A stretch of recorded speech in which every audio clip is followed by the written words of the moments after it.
Welcome to How I Built My Fundraising Consultancy, the stories behind the people driving results in the nonprofit sector.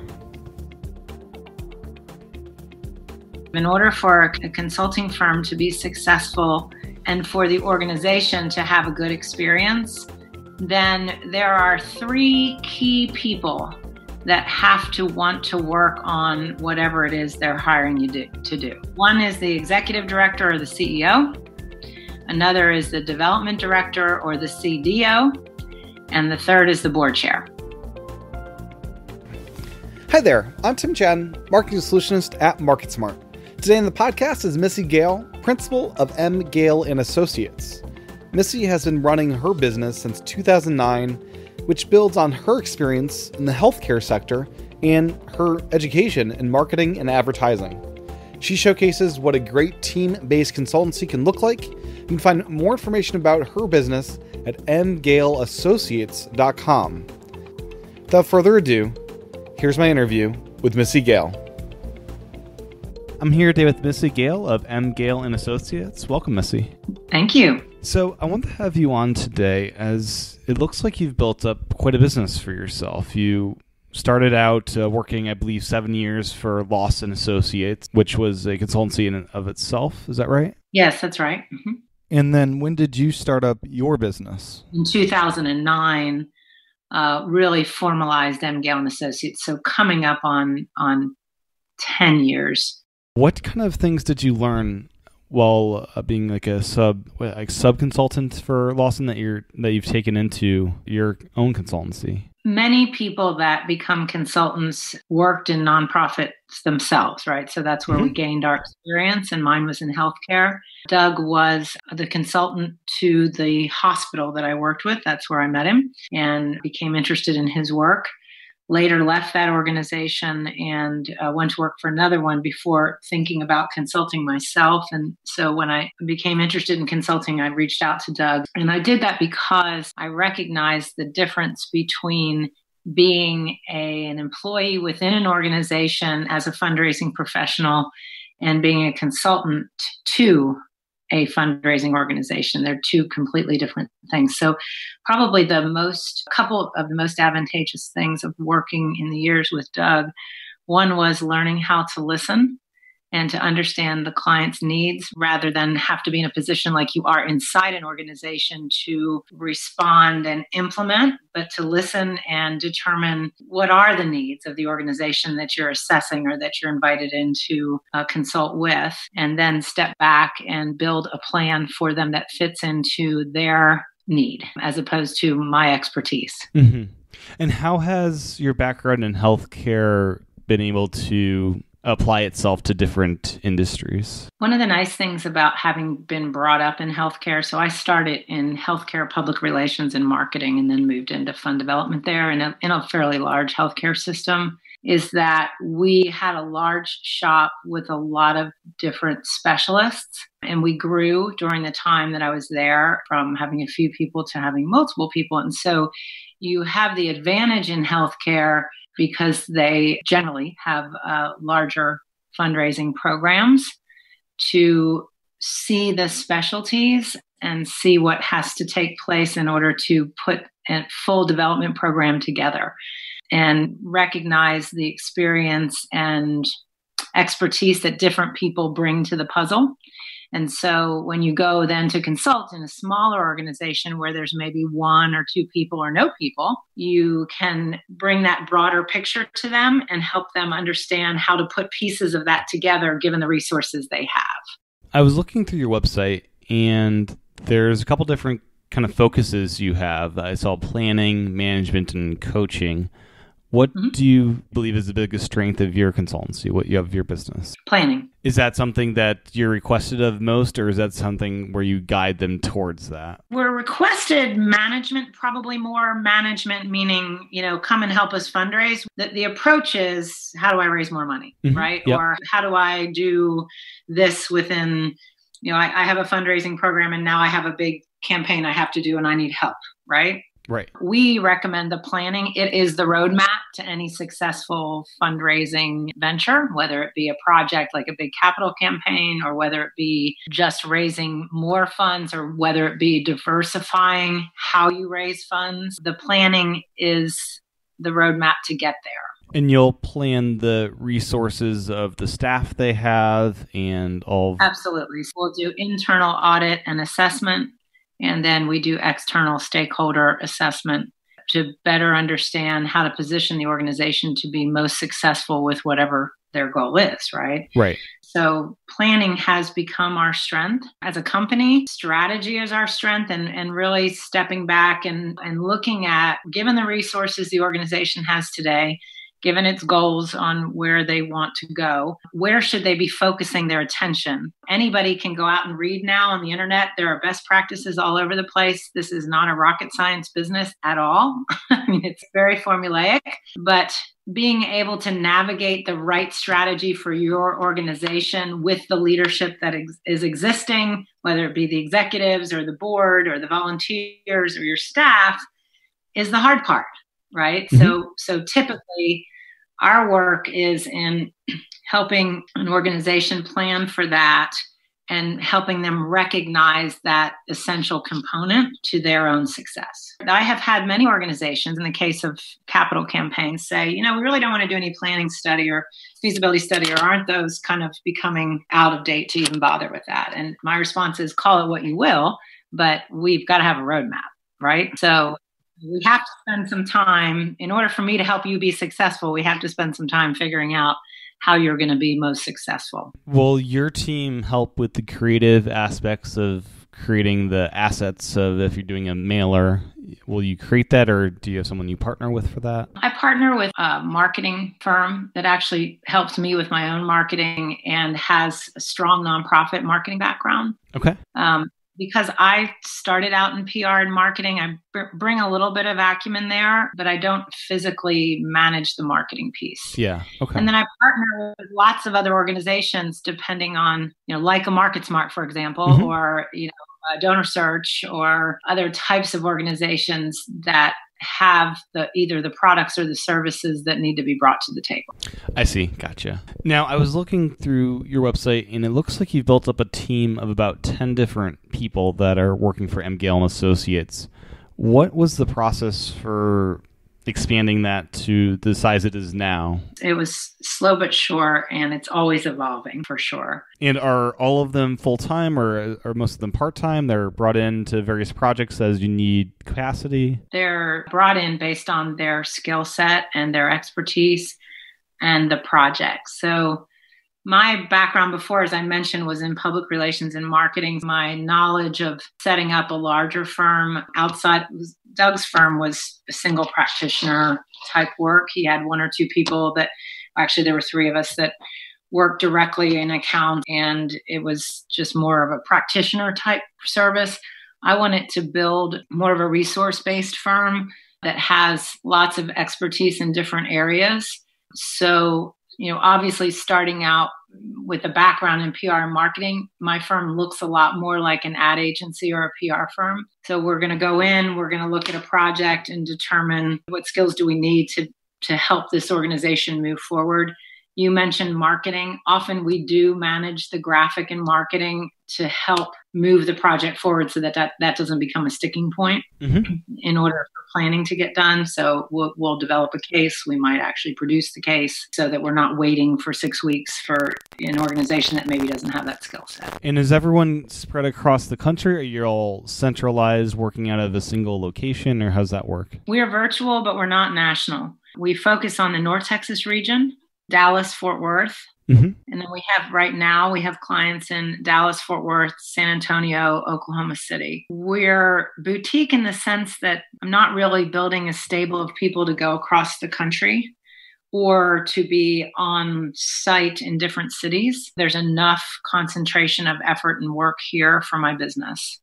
I have looked at that in the past, and I just decided that really this is a very good market for us. And so we really focus on this market. Okay. And do you get a lot of referral business since everyone's local in that way? Tons. Yeah. That's another benefit. Yeah. Do you have any administrative assistants or people that help out running the business end of things? Yes. I have a client service manager who is an administrative assistant. And then I just hired a director of strategic development, which is really going to be someone that works more in the business development and the coordinating client work across accounts. When you're hired on to help nonprofits, how often do you encounter uncoachable staff that is kind of a roadblock for success? I learned fairly early on, and actually I learned some of this from Doug Lawson, I will say. Mm-hmm. In order for a consulting firm to be successful and for the organization to have a good experience, then there are 3 key people that have to want to work on whatever it is they're hiring you to do, right? Yeah. One is the executive director or the CEO. Another is the development director or the CDO. And the third is the board chair. Because everything fundraising touches all 3 of those. To only be brought in by a development director who doesn't have the recognition of the executive director means that I need to go and pull that executive director into the plan. And it doesn't mean that I have to have a signed piece of paper from the 3 of them. But when I'm interviewing a potential client and when they're interviewing me, I'm asking a lot of questions about those relationships to see if that's something that's going to need improving before we even get going on the core work. And that can be a part of the consultancy together. Mm-hmm. It could be that we need to realign some things. And often you'll hear, my board doesn't get this. They don't understand fundraising, and I need you to come in and help my board get fundraising. So I need to understand what the board thinks its role is. A conversation with the board chair to say, what is the role and how could you be involved? And is there a place for this type of work we're going to do in your world? Because if there isn't, then it's really a waste of money for the nonprofit to spend time and money on bringing in consultants. Yeah. Now, in the very beginning, when you were transitioning away from Lawson Associates, how many clients did you need before you were able to go full time and have this be your sole source of income? I was really very fortunate, Tim. And I think, again, part of this has to do with the fact that I chose to do my work in the city where I've been employed for a long time. Mm-hmm. The business that I did with Lawson early on, at least half of it was business that I brought. And so I had early on always 4 to 6 accounts. And some of those might have been things that Lawson brought on, but they were also things that I brought on with them. Okay. Mm-hmm. When I decided to go and start Gale Associates, I already had a number of relationships to draw upon. And your arrangement at Lawson was a way which you could take those clients with you? No, we finished the projects we were doing and had an agreement as to whether I would move forward with those folks or whether Lawson would. Okay. The good news is both Lawson and I are very relationship driven. So it was based on where the relationship sat. Okay. When I started Gale Associates with one other associate and a half-time administrative assistant with the goal of the 3 of us, having enough of an income, if you will, to make this work. Yeah. And then built it from there. Okay. Currently now we run between 10 and 12 clients at a time, maybe 15. Okay. And how much of a financial investment did you need to make in yourself in the beginning to get started? It was over time, I would say about $100,000. Okay. And I don't have a physical structure. I don't have an office. We're virtual. Yeah. Where was most of the investment put towards? Marketing, investment of people. Okay. Marketing people and building the resources to do the work so that we wouldn't have to reinvent the wheel every time. Like creating templates of different projects you'd help with, or? Yeah, best practices for the different types of things that we do. Okay. What approach are we going to take and what are the pieces? That's often a difficult thing for people, especially if they come out of the organizational work, to have that library in place. So when I'm talking with folks about the difference between, my organization is a firm. We are a firm, we're a team. All of our projects are a team approach. There's a difference between, hiring a firm that has a team approach versus an independent and individual practitioner. The excitement to me and the reason I love the team approach is you get a lot of different skill set and collaboration. If it's just me, I don't know everything, right? So who has the resources to bring whatever it is has to happen within the organization. And so that's why we're very project driven, where our consultancy is very project and process driven and team driven to help organizations move from one place to another based on where they are today. And if you took all the knowledge you had today, starting over, is there anything you'd change if you're starting fresh? Yeah, oh yeah. There's always a lot of things. Again, coming out of my degrees in journalism and public relations. So coming out of PR, journalism, then learning fund development in a healthcare system, it would have been nice to have a more education in the running of a small business, in entrepreneurship, if you will, and those types of things. So that's been the harder part, is developing the business itself. And I did obtain a coach fairly early on that helped me immensely in understanding when I'm working on the business and when I'm working in the business. Because most folks that come out of nonprofits and go into consulting, they spend all their time in the business and not working on it. And it's hard to have a business advance and grow if you're not working on it. So I recognized that fairly early on. I bring in different coaches and trainers and business people to help with strategy and the business development now that I didn't necessarily do when I started out. I felt like, there's always going to be clients, that's fine. And there is, but the amount of time you're going to spend in them and on them and with them and developing other people requires a strong business plan. Yeah. And when you initially started, you didn't have a strong plan in place. You were kind of just like, I've got these clients and let me just try to see how it works. Oh, yeah. It's interesting too. I think as you examined our industry, we're not set up like the law practices are. We're not set up like real estate. We're not set up like PR marketing, really. It's only been in the last 10, 15 years that there are actually degrees in even the fund development piece, right? Yeah. So running a fund development firm, you have to learn that from other people that have done it. And there's not an industry standard that I have found yet. Yeah. So I've been looking. I've been looking all over. It's why I joined the Association of Philanthropic Counsel. This is an evolving field, and especially now with technology, the advancements in technology, in my opinion, it will evolve a whole lot more, and there will be standards on what these firms look like eventually. Yeah.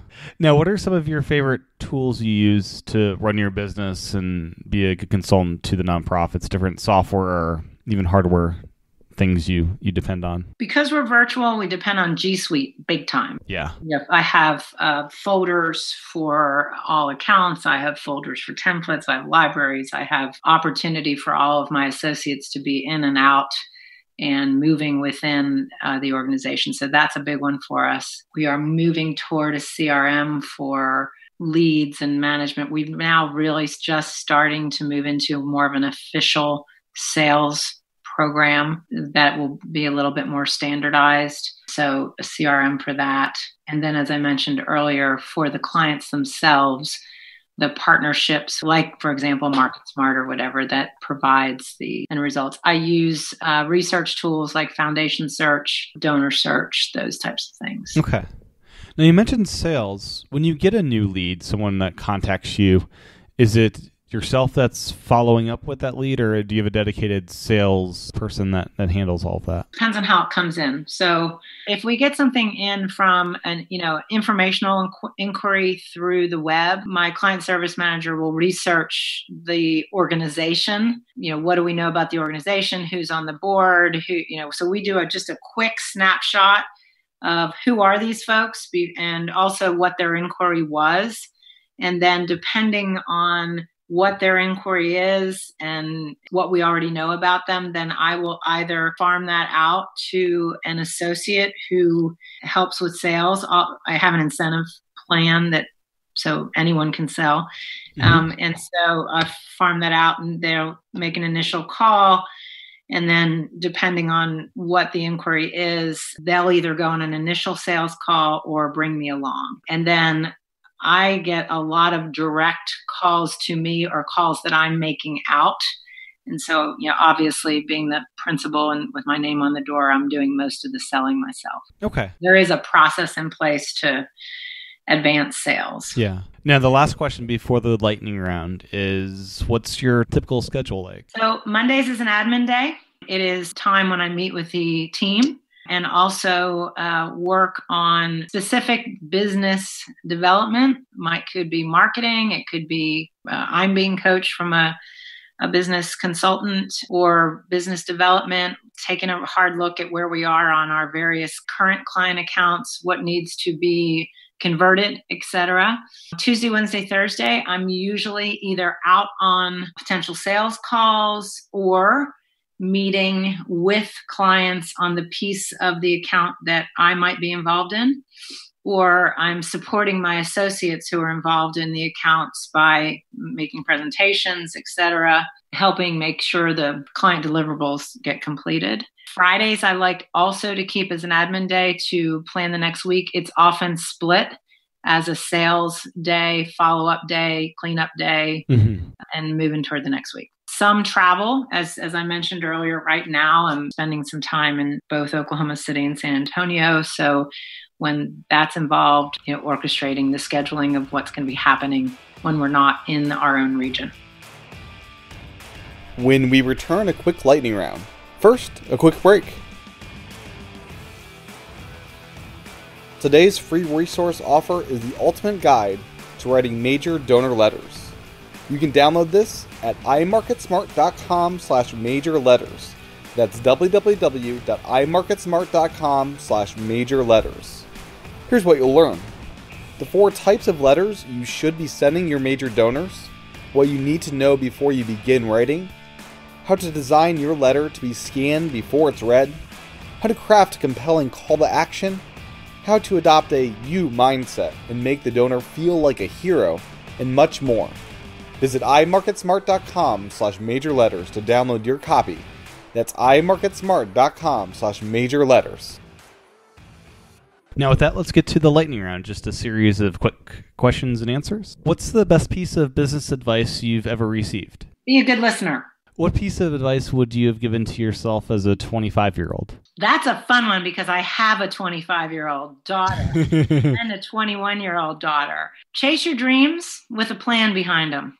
What book would you recommend to those getting started and why? I like the E-Myth books, and I think because the reason why, and there's a bunch of them, is that it helps you discern when you're going into business the difference between an entrepreneur and a business leader and a practitioner inside and outside organizations. What's your favorite personal productivity habit? Respond the first time and once. So as you go, it's kind of from the 7 habits of highly effective people.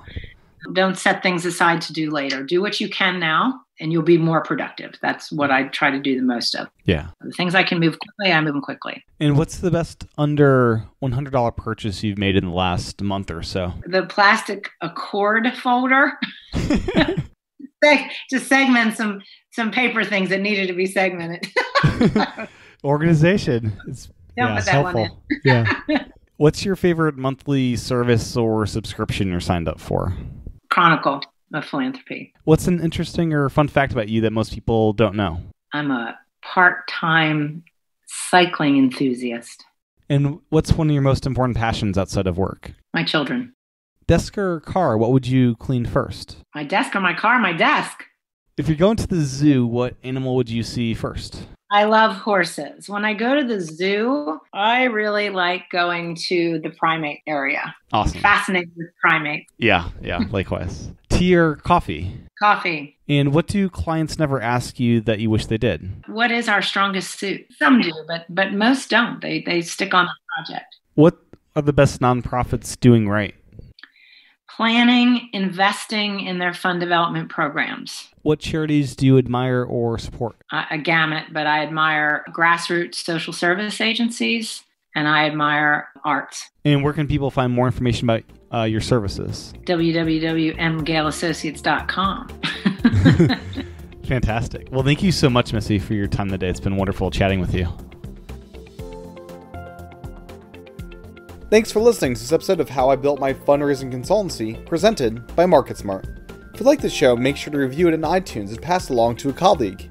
If you are curious about what we do, check out imarketsmart.com and don't forget to download the ultimate guide to writing major donor letters by going to www.imarketsmart.com/major letters. Thanks for listening.